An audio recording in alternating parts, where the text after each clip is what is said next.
This has been a mental day for football with some exceptional ball on our TV screens. So let's break down the two games, shall we? Kicking us off for the day were Serbia and Cameroon. Serbia were coming off an impressive showing despite losing against the favourites Brazil. So naturally we expected a Serbian win, but as it happened that wasn't to be the case, as we found out early on, with Cameroon going ahead to a corner which was turned in by the centre-back Castelletto at the far post. Then right before the half-time, Serbia came back with two successive goals, two very quick ones at that as well.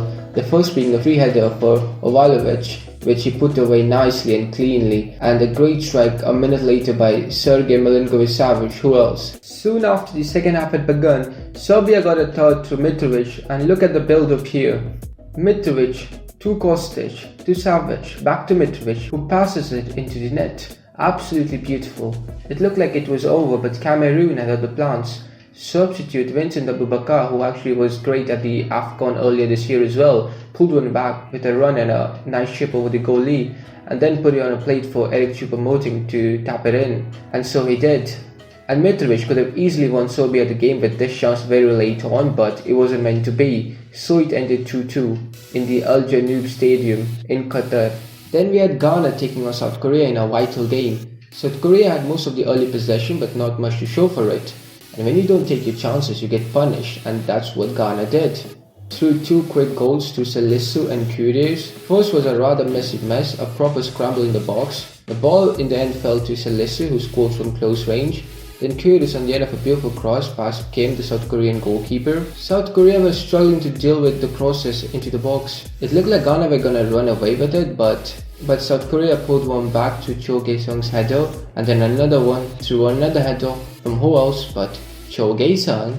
Unfortunately, Ghana got the lead back through Kudus with an amazing finish when it dropped to him right into the bottom corner.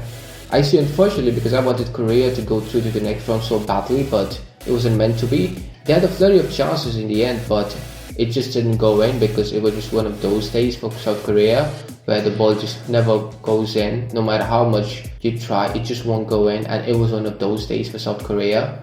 And in the end, they should have actually gotten a corner, but Anthony Taylor, for whatever reason, blew full time. It was a proper World Cup classic, and this was a proper mental day. And we still have the Brazil and Switzerland game to go, and late in the night, Uruguay and Portugal. So let's see how that pans out, because if they have upsets in them, I might cover them as well. So yeah.